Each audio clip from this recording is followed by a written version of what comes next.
Bismillahirrahmanirrahim. Assalamualaikum warahmatullahi wabarakatuh. Welcome back again in my YouTube channel Adam Farisal. Sebelum nonton video ini, silakan Anda untuk subscribe, like, and comment, dan juga share ke berbagai media sosial Anda. Baiklah, saat ini kita akan melanjutkan pembahasan tentang bab dari perilaku konsumen, yaitu tentang motivasi konsumen, motivation, customer motivation.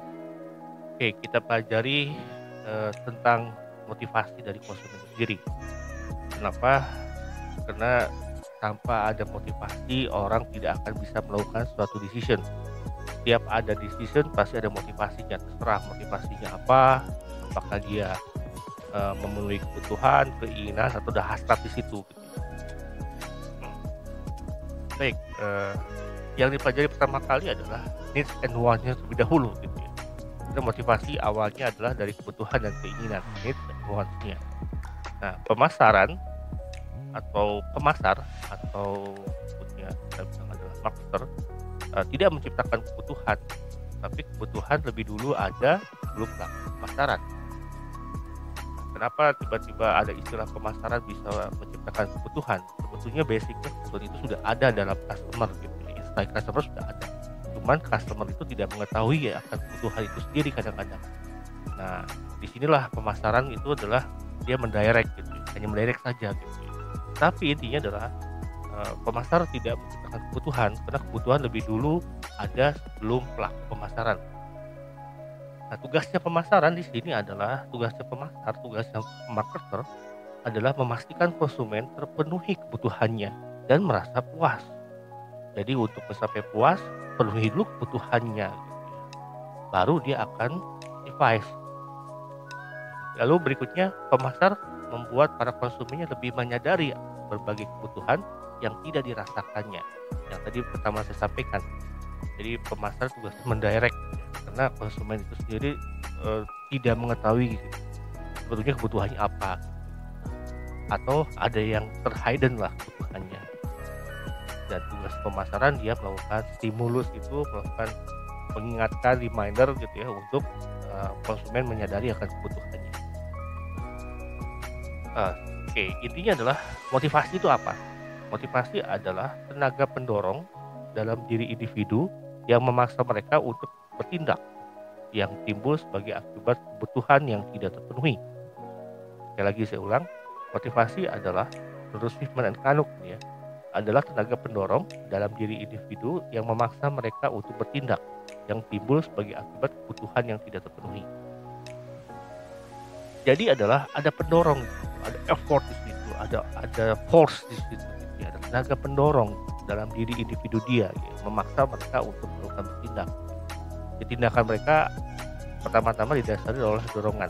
Nanti kita belajar tentang model sederhananya. Yang timbul akibat kebutuhan yang tidak terpenuhi. Jadi dasar semuanya adalah adanya kebutuhan yang tidak terpenuhi. Jadi basicnya adalah adanya kebutuhan yang tidak terpenuhi.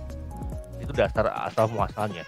Nah, sekarang kita gambarkan bagaimana permodelan memformulasikan model proses motivasi.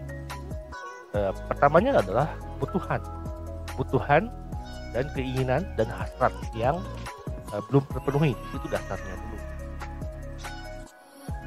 Berarti kita pelajari adalah tentang kebutuhan, keinginan, dan hasrat yang belum terpenuhi. Lalu kemudian di situ ada ketegangan. Karena belum terpenuhi maka konsumen ada ketegangan di situ. Nah, karena ada ketegangan tersebut, maka konsumen berusaha untuk mengurangi atau pengurangan ketegangan tersebut. Yaitu dengan cara mulai melakukan ada dorongan di situ. Gitu. Ada tegangan, ada muncul dorongan, lalu kemudian adanya perilaku.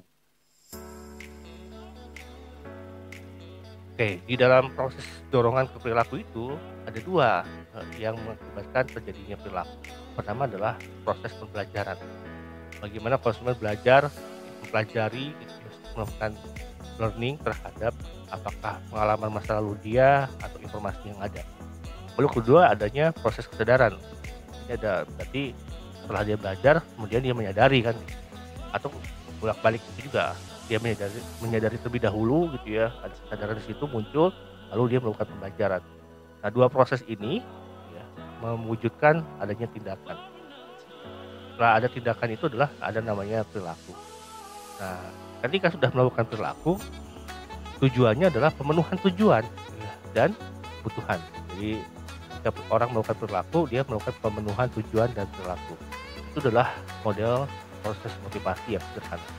Adanya kebutuhan dan hasrat yang belum dipenuhi, adanya ketegangan, adanya dorongan, lalu kemudian adanya perilaku sampai dengan pemenuhan tujuan dan kebutuhan.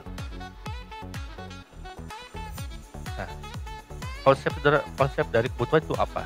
Kita flashback sedikit. Kebutuhan adalah kebutuhan dasar yang ada dua, ada kebutuhan dasar dan ada kebutuhan perolehan. Eh, Kalau disebut perolehan itu sekundernya lah. Nah, kebutuhan dasar adalah kebutuhan primer, yaitu kebutuhan sejak lahir, seperti biologis atau biogenesis. Yang kedua adalah kebutuhan perolehan atau kebutuhan sekunder, ada primer ada sekunder, yaitu kebutuhan yang kita pelajari sebagai jawaban terhadap kebudayaan. Kita belajar tentang video sebelumnya, silahkan Anda cek video sebelumnya tentang budaya atau lingkungan kita yang bersifat psikologis. Jadi bukan basic lagi, tapi kebutuhan sekunder adalah mulai di situ masuk lah. Ya, ada budaya di situ, ada lingkungan kita yang mempengaruhi kita kebutuhannya. Jadi gampang aja, kalau kebutuhan dasar sesuatu yang basic, dasar, primer yang ada sejak lahir, bersifat fisiologis. Kalau di perolehan atau sekunder itu mulai muncul lah, walaupun sama-sama kebutuhan. Lalu ada sasaran. Sasaran adalah hasil yang diinginkan dari perilaku yang didorong oleh motivasi. Jadi awalnya ada motivation, pasti dia ada suatu sasaran yang ingin dicapai. Sasarannya ada dua lagi gitu, sasaran umum dan juga sasaran produk khusus. Sasaran umum adalah itu kelas atau kategori sasaran umum yang dipandang konsumen sebagai cara untuk memenuhi kebutuhan mereka. Yaitu umum lah gitu ya. Kita ulang lagi, yaitu kelas atau kategori sasaran umum yang dipandang sebagai konsumen sebagai cara untuk memenuhi kebutuhan mereka. Ya general lah gitu, misalkan mahasiswa ingin memulai gelar gitu, itu umum general gitu. Jadi suatu kelas atau kategori sasaran umum yang dipandang konsumen sebagai cara untuk memenuhi kebutuhan mereka. Ada juga sasaran produk khusus, yaitu berupa berbagai produk dengan merek khusus yang dipilih konsumen sebagai sasaran mereka. Misalkan Anda ingin kuliah untuk mendapatkan gelar tersebut di kampus A, B, C, D. Jadi itu ada yang lebih khusus lagi, gitu, turunan dari sasaran yang umum.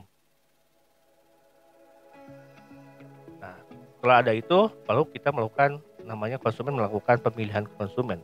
Pemilihan konsumennya adalah pemilihan sasaran. Dia milih sasaran seperti apa. Jadi ketika pemilihan sasaran itu base-nya tergantung pada pengalaman pribadi, kemampuan fisik, norma, dan nilai yang berlaku serta kemudahan mencapai sasaran itu dalam lingkungan fisik dan sosial. Jadi ada pengalaman pribadi dia, kayak proses belajar tadi gitu ya.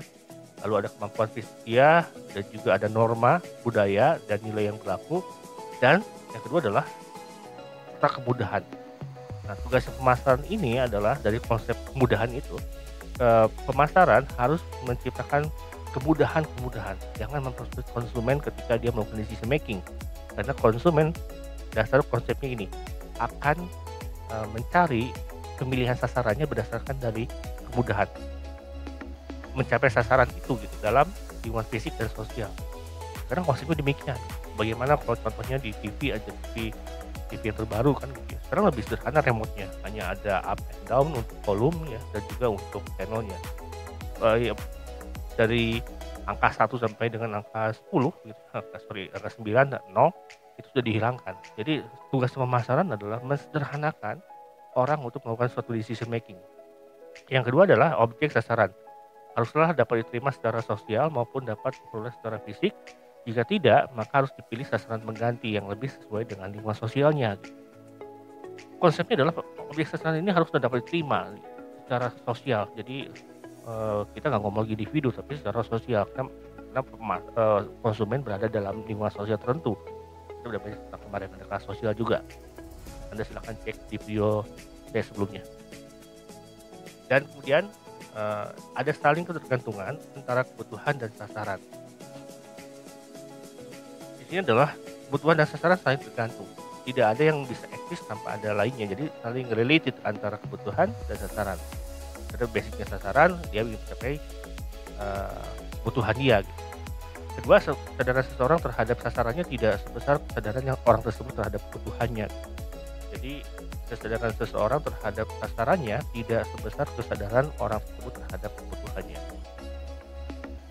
Ini akan muncul gitu. Lalu berikutnya lagi adalah orang biasanya lebih menyadari kebutuhan fisiologisnya daripada kebutuhan psikologisnya yang nyata dalam diri dia dibandingkan dengan apa yang ada dalam pikiran mereka atau dalam psikologi mereka.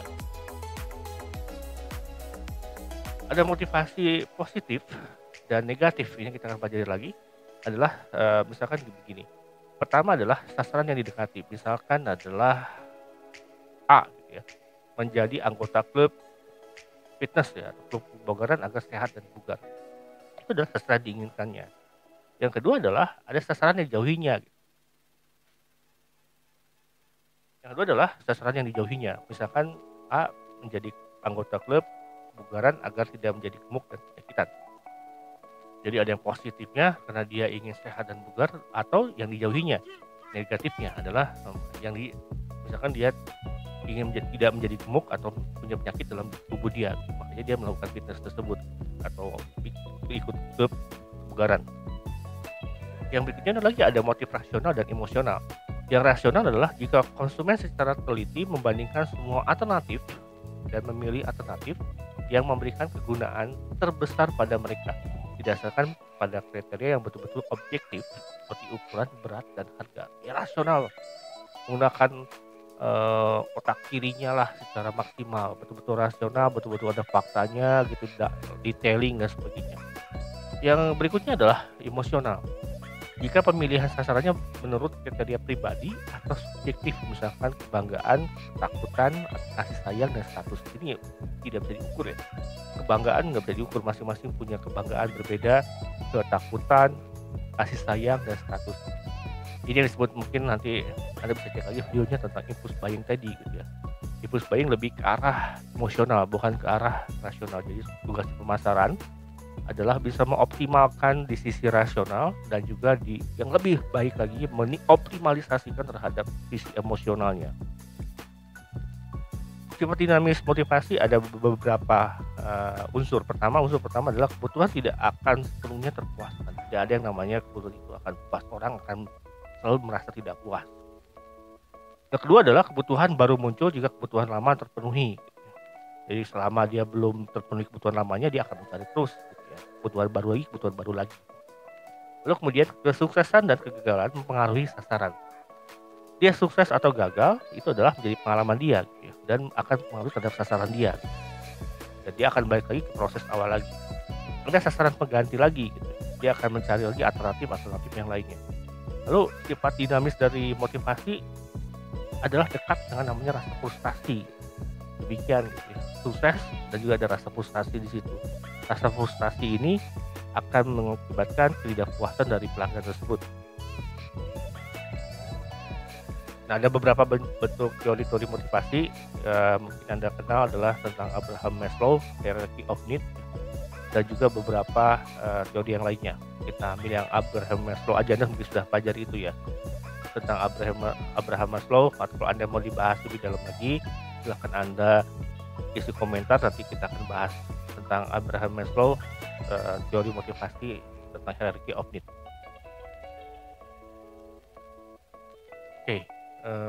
Itu aja yang dapat saya sampaikan untuk pertemuan saat ini, untuk di modul saat ini. Mohon maaf kalau ada beberapa kekurangan gitu ya, karena kondisi badan saya kurang fit. Ada beberapa kali mungkin memegang hidung juga kena sedikit flu ya, tapi moga-moga tidak mengurangi isi konten dari video ini. Oke, terima kasih, semoga Anda mendapatkan manfaat dari video ini. Silakan Anda untuk, kalau ada pertanyaan, silakan untuk memberikan komentar dalam video ini. Itu aja bisa dapat saya sampaikan. Terima kasih. Assalamualaikum.